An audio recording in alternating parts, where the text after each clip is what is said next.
right, so for the second part of section 1.2, we'll talk a little bit about some stuff with radicals.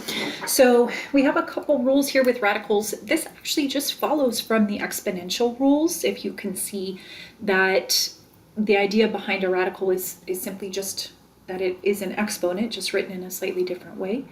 And so when we look at our two rules, they're really just saying that when you have two things that are being multiplied, with the radical, they're underneath the radical, is that you can break them apart, whether it's multiplication or division. And so we'll look at just a couple examples here. To start off, just something like the square root of 200. So when it says simplify, the idea there is that there is some sort of perfect square, because we have a square root, a perfect square within 200, meaning that one of the factors is a perfect square. So there's multiple ways to break down 200. Over time, you hope that it kind of gets easier, that you recognize perfect squares are 4, 9, 16, 25, 36, 49, and so on. And if you do that, you probably recognize pretty quickly that 200 is 2 times 100, and that 100 is a perfect square. So what this rule tells us here at the top is that this can be split into the square root of 2 times the square root of 100. And the point of doing that is that the square root of 100 can be simplified because it is 10 times 10. And so the square root of 10 squared is just 10. And that can then get multiplied by the square root of 2, which can't be simplified because 2 is not a perfect square. So it has to stay underneath the radical sign. So a key thing to understand is that if you are doing this on your calculator to find, say, a decimal approximation, you could do the square root of 200. You could also do 10 times the square root of 2, and you're going to get the same number. They are equivalent. It's just that one is a simplified version of the other. Once we go into things with exponents, the idea to understand is you are thinking about how many perfect squares you have. So what I mean by that is in order to take something out of a square root, you need to have 2 of them. You need to have a square of them because the opposite operation of squaring is square rooting. So what you should see is that, I'll do kind of a long version here, but we have x squared times x times x. So that is x to the 5th. If you multiply that out, add the exponents, that's x to the 5th. But my point is, we can take the square root of x squared. So the square root of x squared is just x. So that's going to come out. We have another x squared. The square root of that is x. So that's going to come out. And then this x right here is going to stay in the radical because it's not a perfect square. But we were able to take the square root of those other 2x squareds. In terms of y to the 20th, I'm thinking about how I want to do this because that's a lot of squareds. So y to the 20th is actually a perfect square. So maybe I'll show this in a slightly different way, but it's still the same idea. So you need to have something squared in order to take the square root of it. So understand that if I break apart that 20, that exponent of 20, into y to the 10th squared, so notice that if I multiply 10 times 2, I get 20. So that is the same as y to the 20th. But because I have something squared, and because the opposite operation of squaring is square rooting, I can simplify the square root of y to the 10th squared to just come out of the radical as y to the 10th. And then I still have my square root of x inside. So the way I would really write this would be x squared y to the 10th times the square root of x. So I kind of did that in 2 different ways. The x's I kind of tried to show you if we were to break it apart, here are the things that you have a square of and that you can simplify.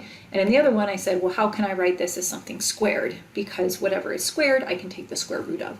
And that told me that y to the 20th is actually a perfect square. And so I can simplify that whole thing into y to the 10th. If you want, you could try the next one. It is very, very similar, but it's just that we need to have 3 of something. We need to have, x times x times x, or x cubed, y times y times y, or y cubed, in order to simplify it.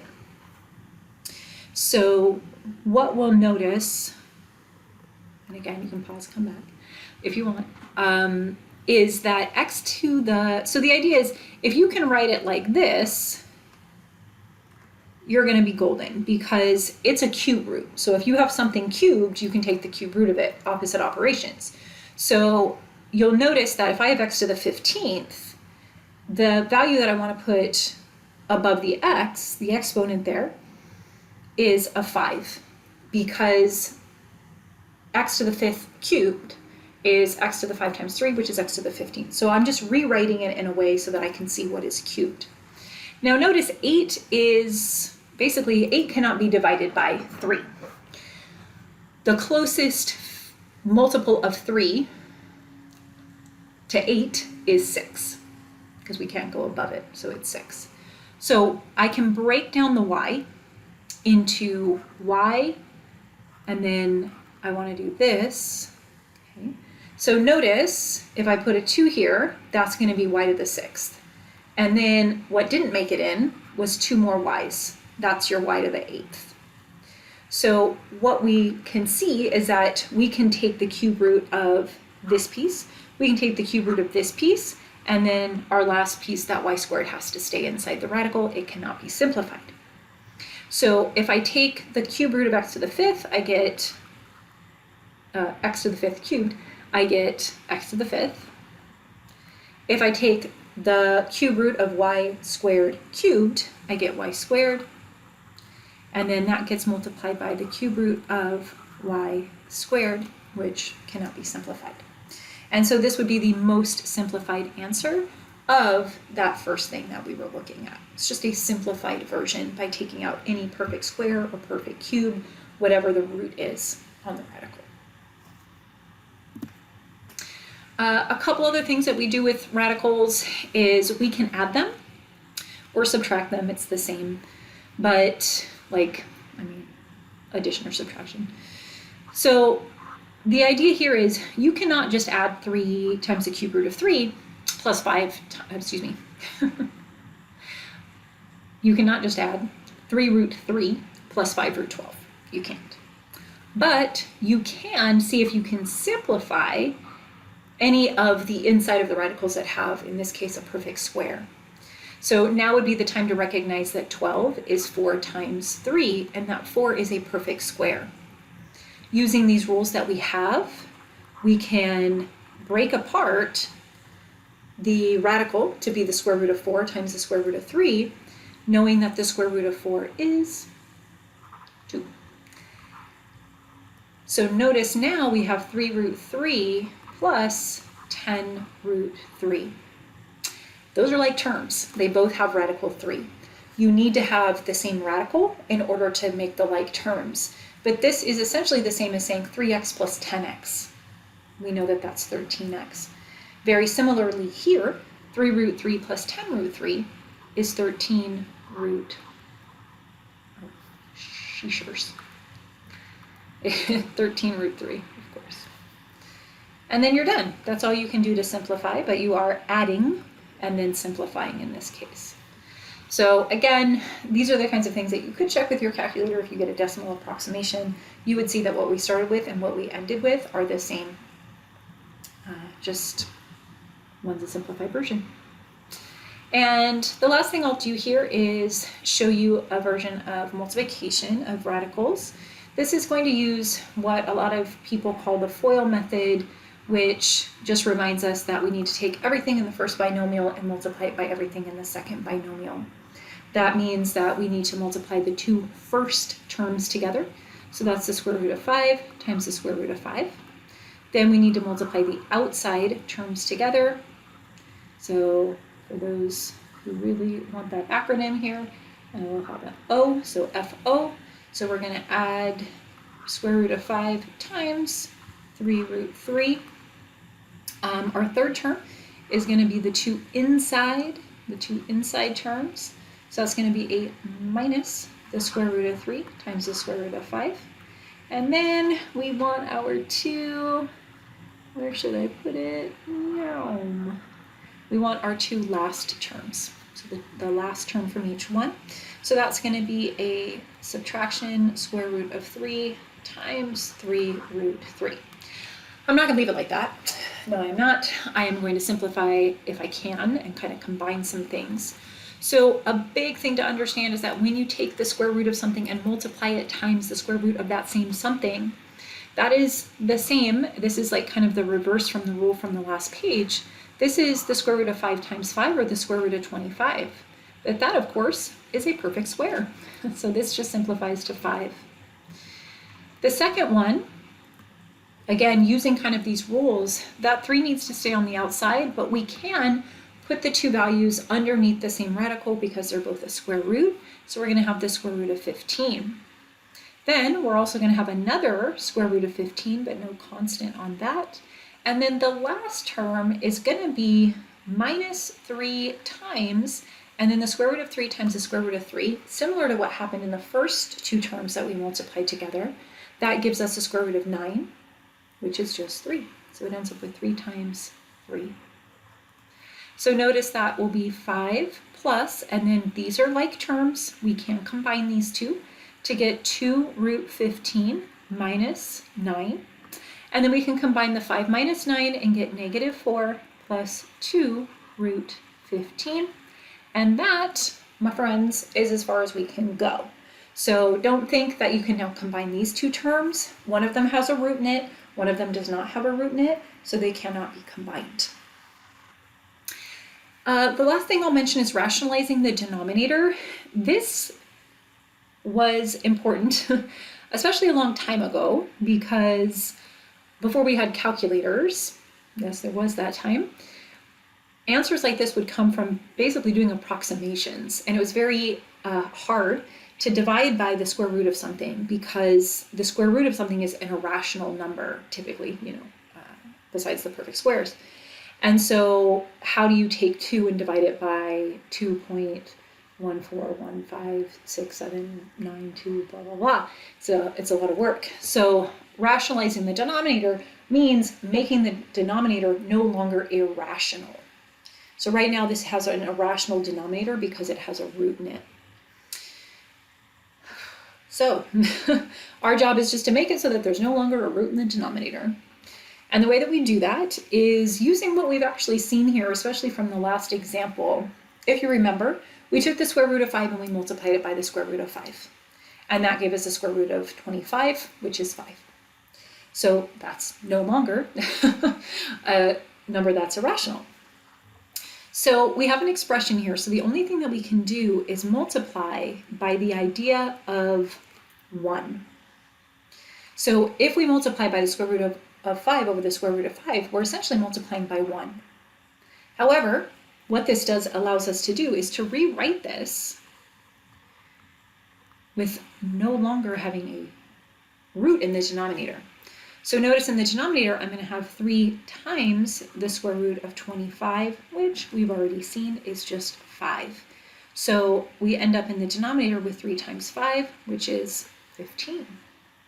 So 2 divided by 3 times the square root of 5 equals 2 times the square root of 5 divided by 15. They're the exact same number. But one of them has a rational number in the denominator, 15, and one has something that's irrational, which is the square root of 5. Okay, and then the last example here, notice we have 2 radicals. So if you're thinking, do we multiply by the square root of 3?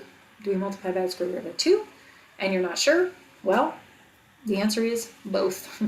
If you actually want to get rid of both of those roots in the denominator, we need to use one of our most common and very popular math tricks. Probably shouldn't say tricks, but things in our toolbox, which is called the conjugate. So if you have a plus b, the conjugate is just a minus b. So same exact thing, but opposite sign. Whatever the sign is, the conjugate is the opposite. So what this means is we need to rationalize this denominator, get rid of those radicals that you see. We need to multiply by the conjugate of the square root of 3 plus the square root of 2. And so for us, that means the square root of 3 minus the square root of 2. Now notice I have to multiply top and bottom. I have to. And that is because I can only, it's an expression. It's the only thing I can do with this is multiply it by 1. And that is 1. It's something divided by itself. So this allows me to rewrite it, but have the same thing, just a different version. So in the numerator, we have 4 times the square root of 3 minus the square root of 2. If you want, you can take a moment, you could, and see what it would look like, what it looks like to multiply those two binomials together. Hopefully what you see is that this is something called the difference of squares, meaning, I'll write it over here, we actually see it later on as a review as well. But if you have a plus b times a minus b, when you multiply this out, you have, like using FOIL, for example, I get a squared, I get a times minus b, which is minus ab. I get b times a, positive, so ab. And I get b times b, which is b squared. The key thing to see here is that the middle terms simplify to 0. They will always do that. And you're left with just a squared minus b squared. So notice, this will always happen. A and b are arbitrary. I just said a and b. I could have picked anything. So it's always going to be the first term squared minus the second term squared. And that's no different with what we have here. So we're going to have the square root of 3 times the square root of 3, which is the square root of 9, which we know is 3. Then we're going to have I'll just talk this out, but we're going to have you know what, I can write it this way. We're going to, if we do the outside terms, we're going to have minus the square root of 6. If we do the inside terms, we're going to have plus the square root of 6. And if we do the two last terms, we're going to have the square root of 2 times the square root of 2, square root of 4, which is 2. So notice, middle terms gone. So now, in our denominator, we actually just have 3 minus 2. That's just 1. So we have 4 times the square root of 3 minus the square root of 2. And that is our final answer. And yes, you could put this into your calculator, and you could see that both of these answers in their decimal form are equivalent. It's just a way to take what we have and make it so that it no longer has radicals in the denominator. And that is section 1.2.